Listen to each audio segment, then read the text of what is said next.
하나님, 저희는 너무나 큰 아픔 중에 있습니다. 세상 그 어떤 것으로도 위로할 수 없는 지금의 이 아픔 중에 좌정하셔서 선한 목자 되신 주님께서 우리를 인도하여 주시옵소서. 목숨보다 귀한 자녀를 먼저 보낸 가슴 찢어져 있는 부모들의 마음을 위로해 주시고, 지금의 이 어려움을 하늘의 위로로 덮어 주시옵소서. 예배 중에 상한 자들 고쳐 주시고, 오늘 우리에게 꼭 필요한 생명의 말씀 주시옵소서. 예수님 귀하신 이름으로 기도드립니다. 아멘.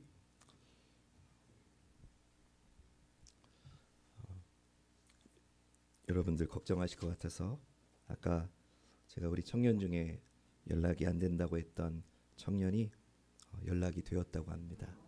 그래서 너무 감사하고요. 네, 정말 감사합니다. 오늘은 빌라델비아 교회에 대해서 나누겠습니다. 여러분 앞에 화면 보시면 빌라델비아는 다른 도시에 비해서 좀 역사가 짧습니다. 조금 배경을 말씀드리면 주전 140년경에 버가모 왕국의 아플루스라고 하는 왕에 의해서 계획적으로 개발된 신도시입니다. 이 빌라델비아는 미시아, 또 리디아, 프리시아라고 하는 이 세 지역의 접경지에 있었기 때문에 교통의 요충지로서도 굉장히 중요한 도시였습니다. 그런데 이 도시가 개발되고 아플루스 2세가 왕위에 즉위할 즈음에 한 사건이 벌어졌습니다. 원래 왕이 됐어야 됐던 왕의 장남이 그리스에 갔다가 그곳에서 살해당했다는, 암살당했다는 소식이 전해졌습니다. 그래서 둘째 아들인 이 아플루스 2세가 아버지의 뒤를 이어서 왕위에 오르게 된 것입니다. 그런데 몇 년이 지나지 않아서 죽은 줄 알았던 그 장남이 그리스에서 돌아온 겁니다. 아주 곤란한 상황이 된 거죠. 형이 죽은 줄 알고 동생이 아버지의 뒤를 이어서 왕좌에 올랐고 아버지는 이미 돌아가신 뒤였습니다. 이런 경우에 흔히 벌어지는 상황은 형이 못 들어오게 하거나 형을 유배시키거나 심한 경우에는 죽이기까지 하는 거지요. 그것이 권력을 둘러싸고 흔하게 벌어지는 일입니다.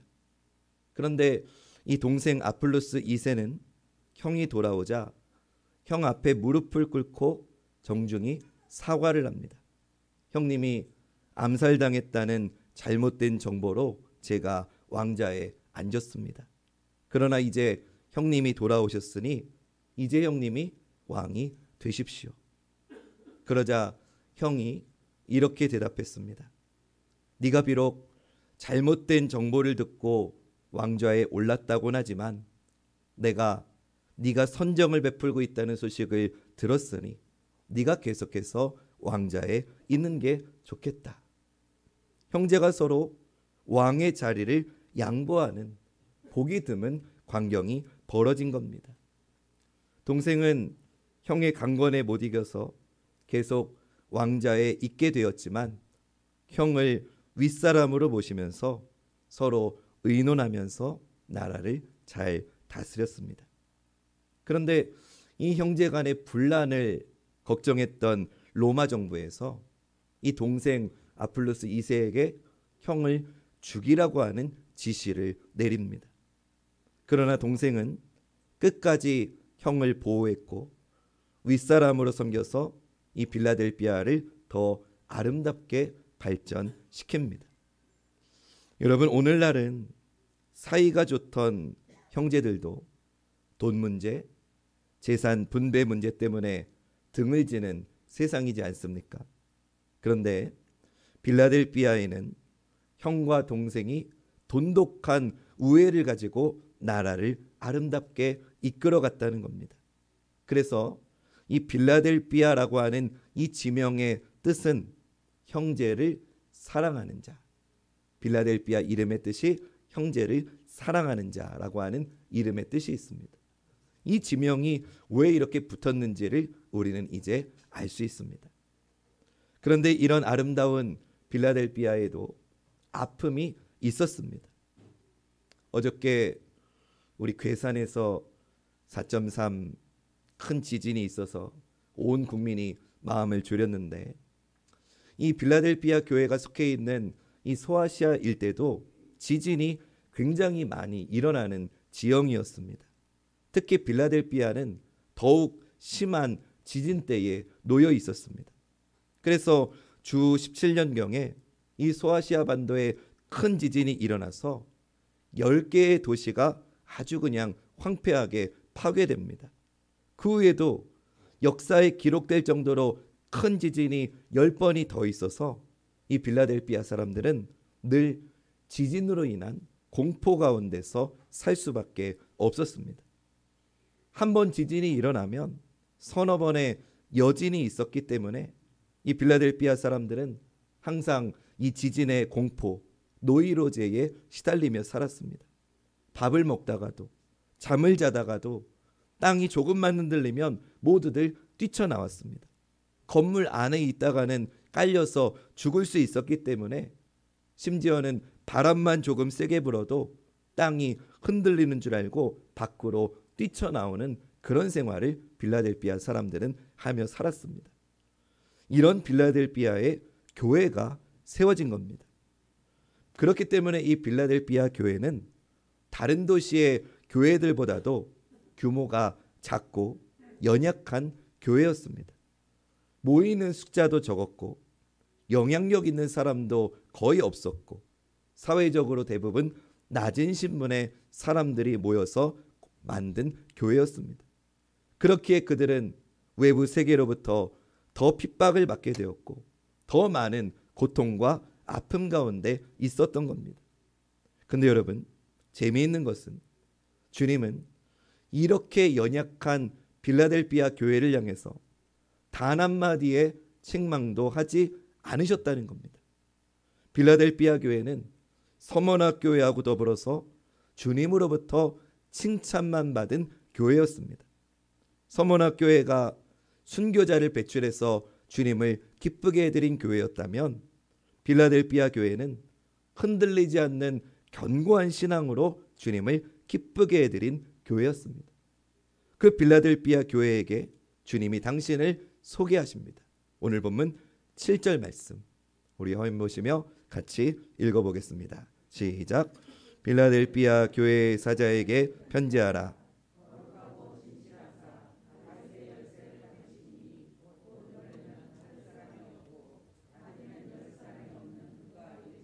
아멘. 주님은 당신을 거룩하고 진실하신 분이다라고 소개하십니다. 여러분, 사실 우리가 사는 세상에는 믿을 만한 사람이 별로 없습니다. 여러분은 저를 믿으십니까? 믿지 마세요. 저를 믿으면 안 됩니다. 저 역시도 악하고 약한 사람일 뿐입니다. 사람은 연약한지라 언제든지 자기 입장에 따라서 자기 이득에 따라서 변할 수 있는 존재입니다. 오늘 우리 정치권을 보면 잘 알 수 있지 않습니까? 그렇기에 누구든 믿고 살 사람은 없습니다. 빌라델비아 성도들은 더 그랬습니다. 그걸 몸소 느끼면서 살고 있었습니다. 자기네들이 작고 연약하니까 자기네들을 억압하는 세상 속에 살고 있었습니다. 게다가 그들은 사람뿐만 아니라 자연환경조차도 의지할 수 없었습니다. 바로 그런 그들에게 주님은 나는 거룩하고 진실하다라고 말씀하신 겁니다. 사랑하는 여러분, 우리 주님은 거룩하시고 진실하신 분이십니다. 그분은 지진이나 세상의 그 어떤 고통 가운데서도 결코 우리를 버리지 않으십니다. 어저께 우리나라에 있었던 지진과 어젯밤에 있었던 그 사고로 인한 그 아픔 중에 지금도 주님은 그 자리에 함께하고 계시는 줄로 믿습니다. 하나님은 결코 우리를 버리지 않으십니다. 주님은 지진과 고난과 아픔 가운데 있는 빌라델비아 성도들에게 거룩하고 진실한 내가 너희와 함께하고 있다라고 말씀을 하고 계신 겁니다. 또한 주님은 당신을 가리켜서 다윗의 열쇠를 가지신 이다라고 소개하십니다. 근데 이 표현은 이사야서 22장 22절의 말씀을 인용한 겁니다. 우리 똑같은 내용이지만 한 번 더 앞에 화면 보시면서 이 말씀 읽어보겠습니다. 시작.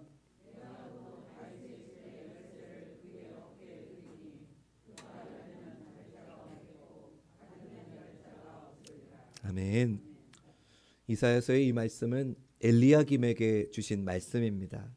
엘리야김의 전임자가 나랏돈을 함부로 써서 왕에 의해서 제거가 되고 나서 이스라엘의 그 내무장관으로 엘리야김이 임명이 되었는데 그 엘리야김이 얼마나 믿음직스러운지 다윗의 열쇠를 주면서 나라의 모든 재정을 맡길 수 있을 정도로 신실한 사람이라는 그런 뜻입니다. 그런데 주님은 지금 당신께서 그 다윗의 열쇠를 가지고 계시다고 말씀하십니다. 주님만이 정말로 믿을 수 있는 분이라는 뜻이죠. 당시 빌라델비아 교회 성도들은 모이는 회당에서 쫓겨날 처지에 있었습니다. 유대인들이 예수 믿는 성도들을 얼마나 고통스럽게 핍박했는지 빌라델비아 교인들이 회당에서 모였다가 열쇠를 빼앗기고 쫓겨나고 만 겁니다. 그런 상황에 있는 그들에게 주님이 지금 이렇게 말씀하시는 겁니다. 너희가 쫓겨났느냐? 너희가 열쇠를 빼앗겼느냐? 나는 거룩하고 진실하고 나는 다윗의 열쇠를 가지고 있는 나를 바라보아라. 나는 내가 열면 닫을 사람이 없고 내가 닫으면 열 사람이 없는 그 절대적인 권력을 가지고 있는 내가 지금 연약한 너희와 함께하고 있다고 주님은 위로해 주시는 것입니다. 사랑하는 여러분, 오늘 주님의 이 위로가 지금의 너무나 큰 아픔 중에 있는 우리 이 땅과 우리 사랑하는 성도님들 모든 가정에 함께 하시기를 주님의 이름으로 축원합니다. 주님께서는 그런 빌라델비아 교회를 칭찬하십니다. 세 가지로 칭찬하십니다. 첫 번째 칭찬은 작은 능력을 가지고서도 주님의 말씀을 지킨 것을 칭찬하십니다. 오늘 말씀 8절 말씀 같이 한번 읽어보겠습니다. 시작. 볼지어다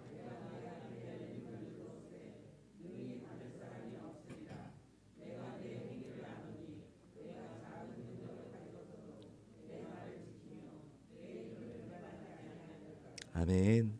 너희가 작은 능력을 가지고서도 내 말을 지켰다. 주님의 말씀을 지켰다는 것을 칭찬하신 겁니다. 두 번째, 작은 능력을 가지고서도 인내하면서 주님의 일을 감당한 것을 칭찬하십니다.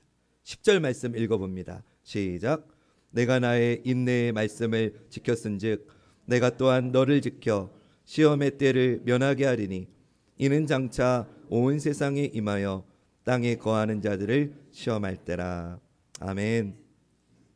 여러분, 주님은 작은 능력을 가지고서도 인내하며 주님의 일을 감당한 빌라델비아 교인들을 칭찬하셨습니다.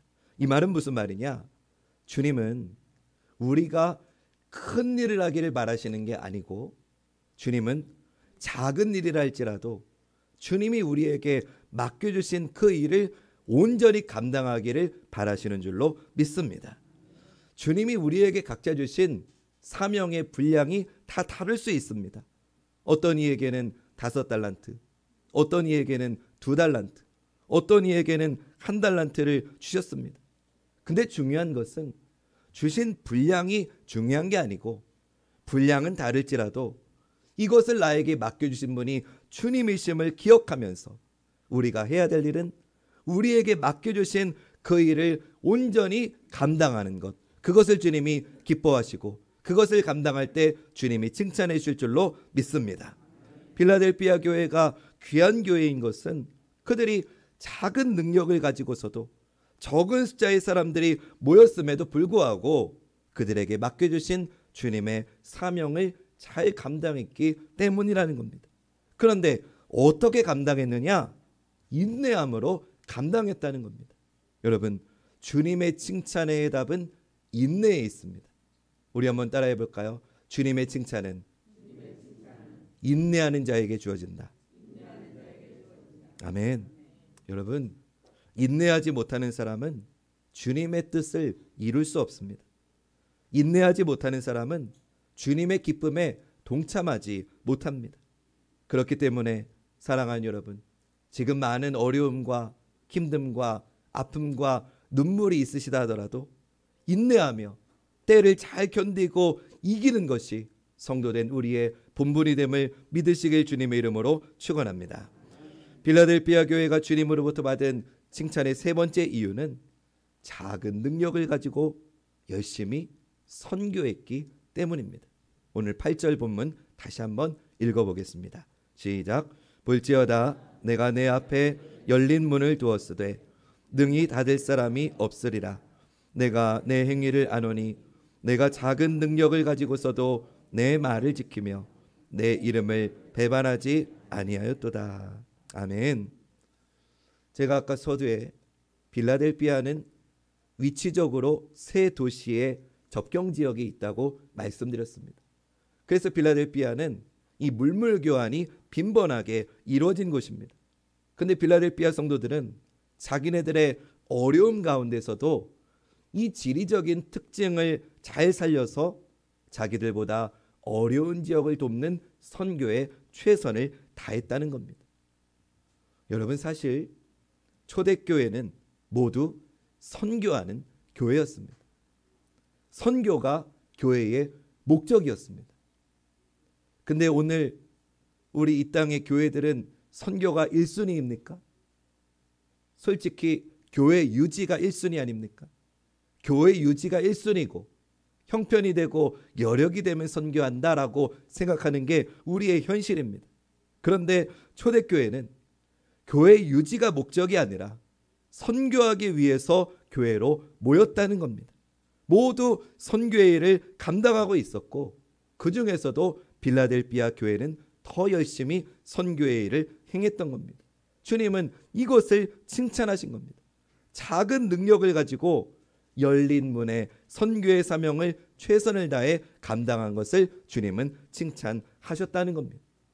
저는 오늘 이 빌라델피아 교회의 말씀을 묵상하면서 주님의 이 칭찬은 오늘 우리 한국 교회에 주시는 주님의 칭찬이라는 믿음이 생겼습니다.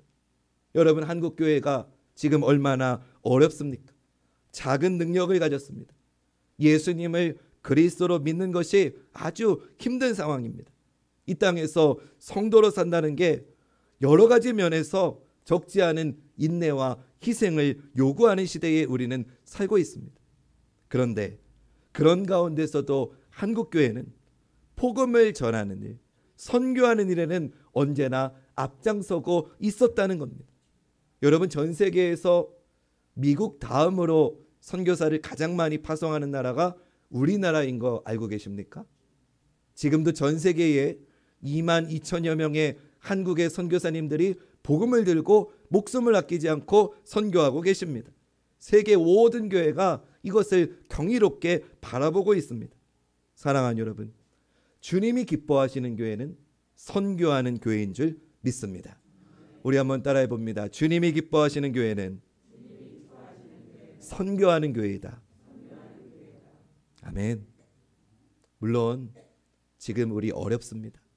성전 건축을 준비하고 있기 때문에 형편이 여유가 있는 게 아닙니다.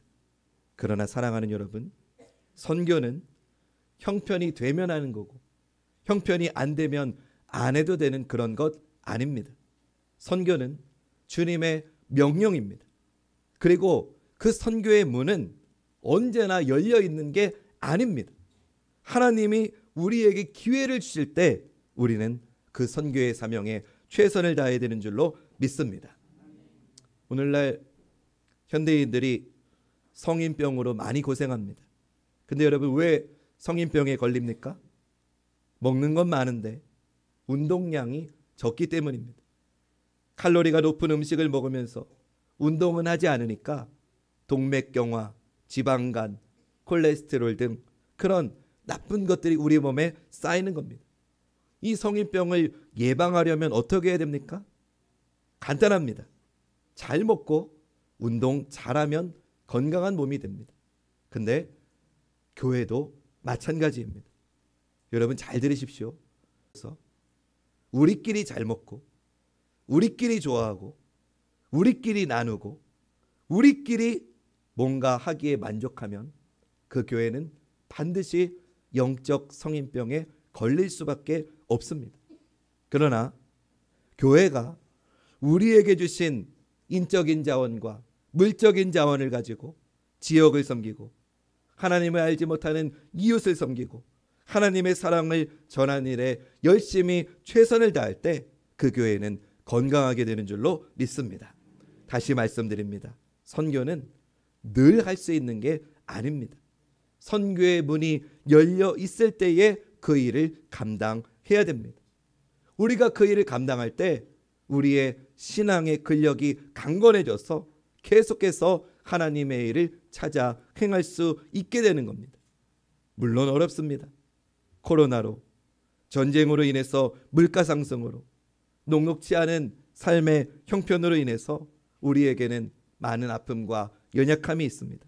그러나 우리가 그 아픔과 그 고통을 이기고 하나님의 신실한 선교의 사명을 감당하는 종이 되기를 주님은 원하시는 줄로 믿습니다. 우리 11절 말씀 같이 읽어봅니다. 시작. 내가 속히 오리니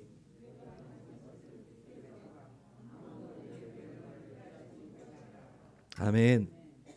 예수님은 빌라델비아 교회를 향해서 아무도 내 면류관을 빼앗지 못하게 하라고 당부하십니다. 성경에 보면 자기의 면류관을 지키지 못한 사람들이 나옵니다. 대표적인 게 이스라엘의 초대 왕인 사울입니다. 사울은 왕의 면류관을 지키지 못했고 결국 다윗에게 그 면류관을 내주어야만 됐습니다. 신약에 오면 예수님을 팔아넘긴 가롯 유다가 있습니다.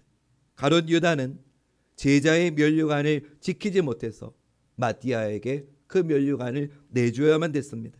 사랑하는 여러분, 이것은 오늘도 마찬가지입니다. 하나님께서 우리 민족을 사랑하셔서 우리에게 큰 사명을 주셨고 한국교회를 향해서 열린 문을 두셨는데 우리가 그 사명을 바로 감당하지 못한다면 우리의 면류관을 빼앗길지도 모릅니다. 다른 말씀으로 하면 촛대를 옮기실지도 모릅니다. 주님이 우리에게 주신 선교의 면류관을 결코 빼앗기지 않는 우리 모두가 되시기를 주님의 이름으로 축원합니다. 주님은 마지막으로 이기는 성도들에게 두 가지 복을 약속해 주십니다. 우리 마지막으로 12절 말씀 같이 한번 읽어봅니다. 시작. 이기는 자는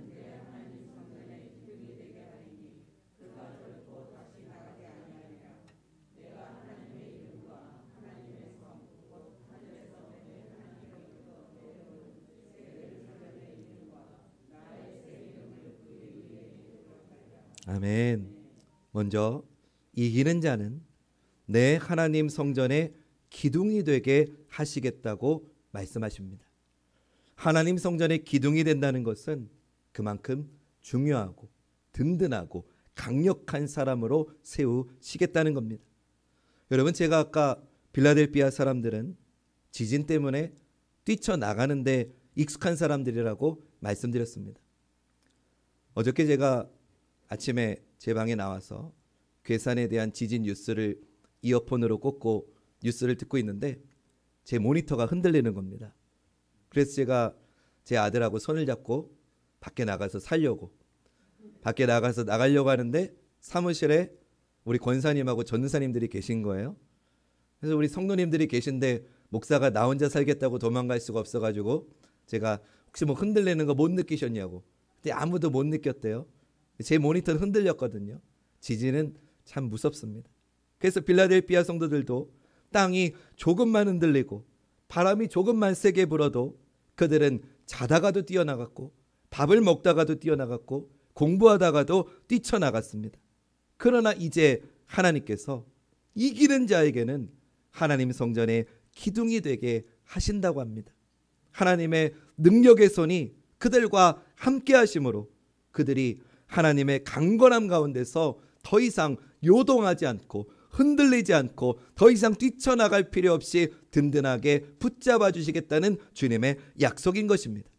또한 주님은 내가 하나님의 이름과 하나님의 성 곧 하늘에서 내 하나님께로부터 내려오는 새 예루살렘의 이름과 나의 새 이름을 그의 위에 기록하겠다고 하십니다. 이름이라는 단어가 3번이나 나오고 있습니다. 여러분, 이름은 존재입니다. 이름은 의미입니다. 역사적으로 빌라델피아는 이름이 3번 바뀐 도시입니다.